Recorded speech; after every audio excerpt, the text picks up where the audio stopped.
I'm They're gonna gonna be keep someone happening. who likes to wake up in the morning and go. Mhm. You're gonna be someone who needs to take his time, and that's just gonna happen. Because that's That's who who we are.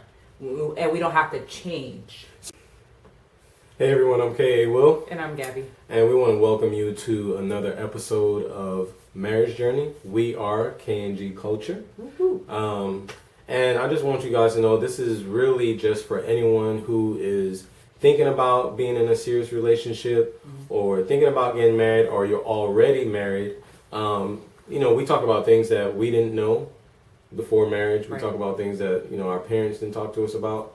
And it's all about creating your culture. We want you to create your culture for your household, for your relationship, your morals, the type of decisions that you make, why you make those decisions, your finances, all those things. So, what are we going to get into today? So, we do a lot of episodes on why marriage is hard, because that phrase is common, but it's not explained well. And then when someone asks you about it, it's hard to explain. So today we're going to focus on another aspect of why marriage is hard, and that's the highs and lows in marriage. And I think that it's hard to appreciate when dating because you guys are so, we're so in love and you could do no wrong. I want to spend every minute with you. Tell me about your day, what time you woke up, all the details, things that could never bore us at that time. But that, I don't know, feeling or time or phase fades or goes away and you move on to a different level in your relationship. And it's harder to maintain those feelings or maintain that, I don't know, love. So we want to talk about the highs and lows. So, one thing I realized when we picked this topic is that my highs and lows are more extreme than Kareem's. I'll love you one day, you do something, I'll hate you, and wish you weren't next to me. So that was especially true in the beginning of our marriage. I don't know why. I think it stems. I don't know. I think it stems from. And it's not that I expect everyone to be perfect, right? I didn't expect you to be perfect. I don't know. I can't even think about where that came from. But anyway, so when we were good, we were great, and when we didn't get along, I was like, well, you can move somewhere else, and I'll be just fine. I can do things on my own. Yeah, because it seems like, we're talking about like waves. Like you have waves of ups and downs, so it's like Gabby said, she realized her waves were more, what's the word? Versatile, or is that the word? Anyway, whereas my waves were more steady. Right. And I think it's important to realize Volatile. Thank you. And I think it's important to realize that you're going to miss each other. If somebody's waves are like this and the other person's waves are moving slow, it's like there are going to be times where that's going to cause friction. It's going to cause you guys to bump heads. Right. And it's not that that person is a bad person. It's not that you are a bad person. We're just human. We're just people. Right. So what are some of the ways that you've realized or noticing our highs and noticing our lows for you? After I got over that you're not the problem. Okay, so go into that. Man, he just gets on my nerves, right? And that's what I was thinking, and just blamed him for how I was feeling or whatever way that he irritated me at that point or whatever. But over time, we realized that watching Ayanla fix my life, watching Black Love, Married at First Sight, mm-hmm. Listening to counselors, because those were our counseling sessions too, that the problems are the problems, and that that's not the person is the problem every time. It can't be that the person's the problem every time, right? Because then you wouldn't marry them or try to have a good, steady relationship. Mm-hmm. So yeah, so that definitely helped for me to realize that it's not just you and it's not just me either, right? It's sometimes the problems are the problems. True, the Lord said we're wrestling not against flesh and blood. I mean, that's like another way to say it. We're not wrestling against flesh and blood, but other powers. So that's one of the ways. Yeah, I like that because, like you said, we cannot. We have to recognize when we're constantly blaming someone for the way we feel. Right. It's one thing where it's just like, oh, you did something. Mm-hmm. But when it's just a constant thing, like you're constantly feeling like they're the reason why you feel that way, we have to take inventory. Like, let's look at this whole situation. Right. And like you said, the problem is the problem. Right. The person's not the problem. It could be, we both had a bad day, and then you end up taking it out on each other. So those are some of the Right. highs and lows. And know that you do have power over your feelings. Like for a minute, it took me a minute to understand that, and I still struggle with them. Thinking my feelings are what's true, they're what's true all the time, and nothing I should question. Just go with it, and then either listening to sermons or watching those shows, they're like, nah, you can take yourself out of the bad place or the bad feeling. You can dismiss it. You can keep moving. Like, you don't have to stay in it. Like a lot of people say, feel how you feel and then move on. Right. Yeah. Right. So another thing for me was recognizing that it could be. I noticed our highs and lows. Let me start there by saying I noticed our highs and lows when we were missing each other, where you would be excited about talking about something, and I would just be like quiet or solemn or just not on the same level. Most of that time that happens in the morning. Like Gabby will get up in the morning and be ready to just go, and I'm just like, give me a minute, let me finish waking up. Like I realize I actually need like an hour for my mind to unravel and fully wake up in the morning. So for me, that was one of the things when I was. It's not just that we don't get along, our personalities don't work. It's just that we're missing each other on the highs and lows, because one minute you'll be high and I'll be low. Right. And then when I'm high, she may be low because she had the whole day of feeling high or whatever. Right. So now she's calming down and now I'm actually ready to go. Right. So recognizing that is important for relationships, making sure you're not just blaming each other or feeling like, oh, this isn't going to work, when really it's just taking time to see how the person functions, how they operate, and how they get through their day. So has there ever been a time when you questioned my love, like out of us? When I say that, I mean like we're both in a low spot, like where it's like, okay, marriage is feeling low right now. It's not Right. It's not feeling high. Yeah, a couple of years ago when we had that, I don't know, disconnect or whatever. Year 7. Yep. Okay. Yeah, question your love and the ability to talk to you and to know that I am heard, appreciated, understood, seen, all of that. I was like, well, I guess I'm not gonna get that from you, so we're just gonna have to take care of the kids and not worry about the marriage. Not worry about the marriage anymore. Right. And I noticed the first thing you said was like, not be able to talk. Yeah, because I know that's important to you. So yeah, it's like, I think for me it's a little bit different. It's not necessarily that I question your love. It just feels that way, if that makes sense. Like, okay, like I know you love me, so it's like I don't question that. But the feeling is like, does she love me? Does that make sense? It sounds like you're questioning my love.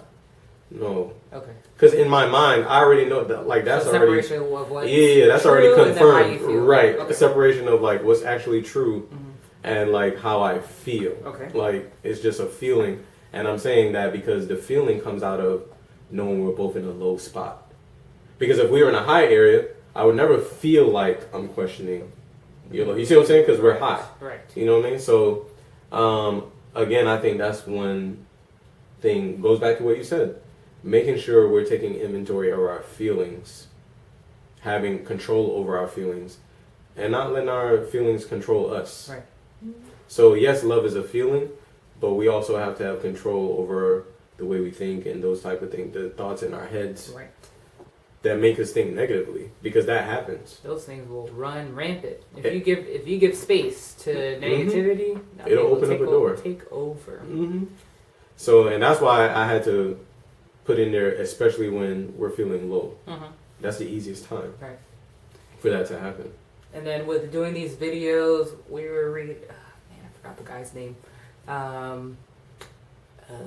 Okay, there's someone was talking about the pillars of marriage and how there are some perpetual conflicts that just won't be resolved I remember what you're because talking we about. are Okay. two separate people, and Yeah. realizing that we don't have to make a big deal of those same conflicts every time because we know that they're going to be perpetual. Mm. I'm Right, I'm they're gonna gonna be keep someone happening. who likes to wake up in the morning and go. Mhm. You're gonna be someone who needs to take his time, and that's just gonna happen. Because that's That's who who we are, and we don't have to change. So in other words, don't let it be a continual issue when you know that's like that's the person, you know that's who they're gonna be. Mhm.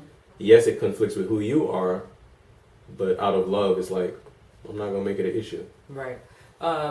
Partially because not just about who you are, but there's just some opinions or beliefs or values or something that we're just always going to disagree, Mhm. and Naturally. to give each other space to just be and to believe what we believe and keep moving and not Right. make a big deal every time. Sometimes Right. it's going to be a big deal because Right. we're going to clash.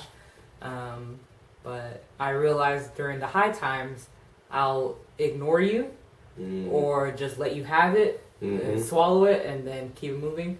Whereas when we're not doing well, I'll make sure to make a big deal of it. I concur. No, but I concur because I'm the same way. Mhm. Like honestly, it's like I realize when I'm high Yeah. with you, Yeah, it's you like can ignore stuff just oh, she fine. did that. That ain't bothering me. Like when you were dating. I mean, there are some flags, not red flags. Uh-huh. Don't ignore the red flags, but maybe yellow flags or green. I mean, Orange. blue and orange. He picking colors out the sky. All Just right. something not so polar. I don't want it so polar like green and red. I got you. red, I got you. But like things that are just they finna be an issue. hmm But during the dating phase, you're like, what? Yeah, and keep going. I'll be fine. You'll be fine. I still love you. Right. I still right. accept you. All right. So, what are some ways? Well, let me not say it that way. Mm. I've realized that you have to catch the low times. Mm-hmm. And what I mean by that is recognize them, be aware of who you are, be aware of who your spouse is, and catch when either you're getting low or they're getting low. Excuse me.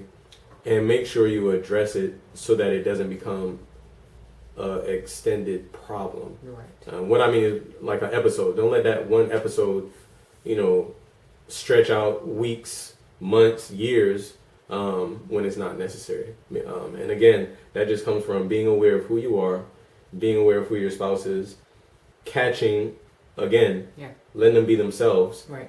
and catching, oh man, they're in a low spot right now, and giving them grace. I will tell on myself today. On today. So last week, a lot of things happened at work, and I was excited to tell Kareem. For some reason, we couldn't talk on the phone on my way to work. So I went to go pick up the kids, take them to see their grandmother, and then I asked him. Then I called him. I said, "Can you get the food ready?" Well, I don't know. I'm gonna eat. No, I said I was busy first, and Busy. then you said Oh, yeah. what happened. So I'm like, in my mind, I was like, well, all I'm asking you to do is just put something in the microwave. In my mind, right? Just put it in the microwave. No one asked you to do no extensive 30-minute cooking stuff, making a whole recipe. Give them a 3-course meal. Nobody asked for that. That's what I'm thinking in my mind. Uh-huh. But that annoyed me. And I was like, all you had to do was just, okay. And then, so then I'm like, because I'm thinking to myself, man, I'm going to have to do this myself. And I could already tell that something he was off. And I was like, man, I was excited to tell him about the day he's not feeling well. Then we come home, attitude. And he didn't have it towards us. I could just tell. But I see on his face that... What happened? I didn't have Let me finish. I could see on his face that he wasn't happy. And it's not that he had attitude. He was just like, hey, I need to eat. I'm hungry. That accurate representation. That was a rhetorical question. So I'm like, I just wanted to have a good time. I don't know what other else people. was I doing? I don't know what anyone else feels this way. Where when you come home from work, you want to be at peace. That's something that you say all the time. Amen. You want to be at peace. You want to be welcomed. You want to be loved. Mercy. Because I ain't do nothing to you, and you ain't do nothing to me, right? Mm. Granted, I saw what he was doing. So when I came in, he had food, and I saw that he was cooking something in the oven. And so I figured, I was like, okay, he's probably tired and hungry because he was running around, or he really was making a 3-course meal earlier so that we would be good for the rest of the week. That's what you want. And, but still, and I knew this, but I was like, man, I feel bummed out. I'm just going to sit in this.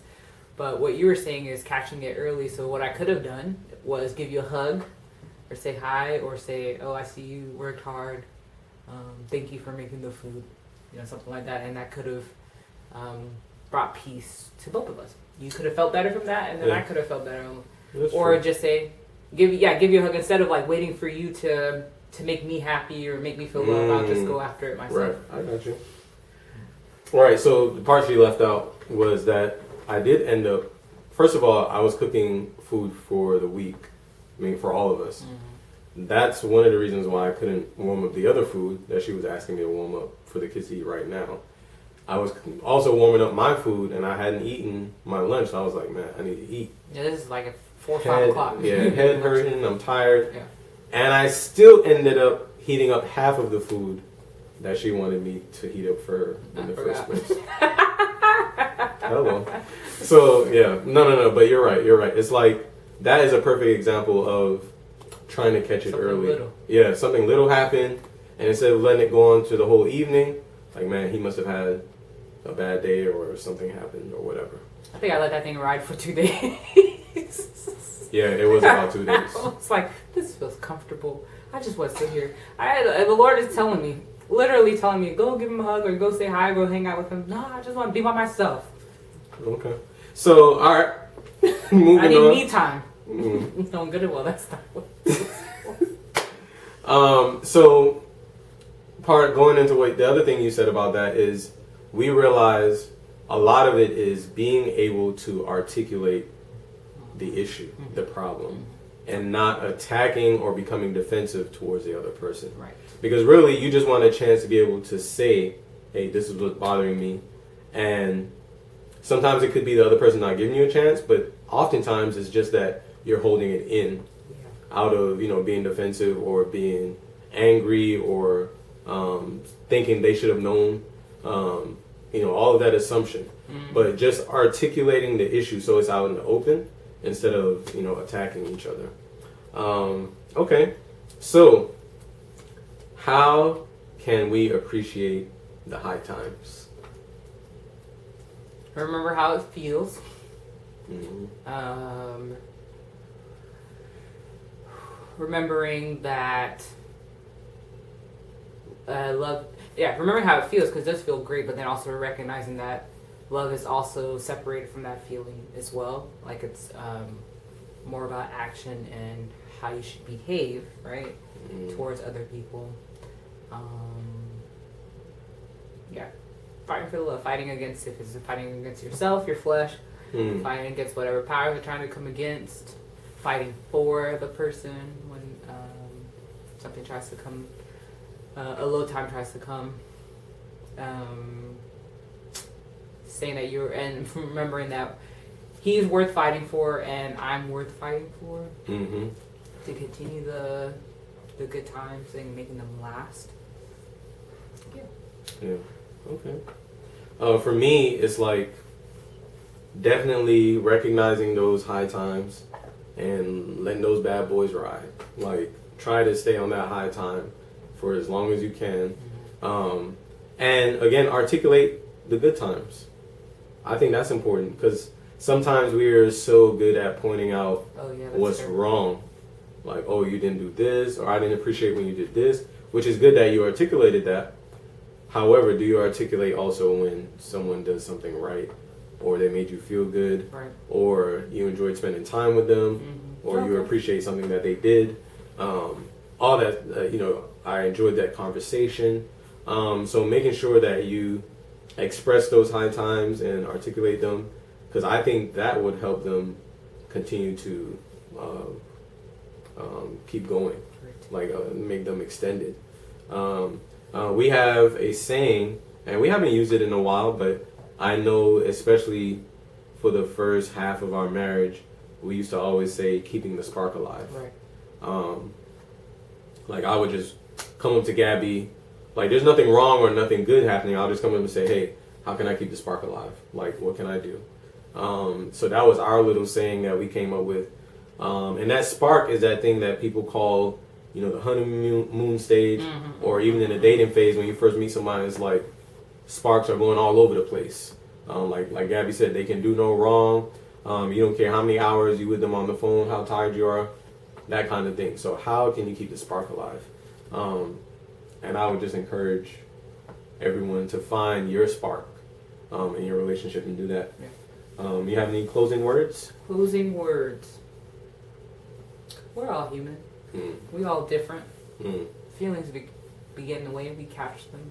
We're thrown away. I like that one.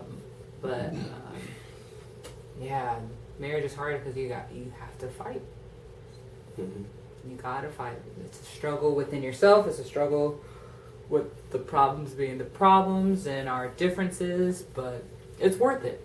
Yeah, it is. Definitely. It's worth the struggling. Mm-hmm. Yeah, man. So we hope this episode has been very helpful, that it causes engaging conversation. Leave a comment. Remember to like, subscribe, follow. Please share it with other couples, like I said, dating or thinking about marriage or already married that you think would appreciate this. I'm K.A. Will. And I'm Gabby. And we are K&G Culture. Catch you guys next time, Culture Family. Create your culture.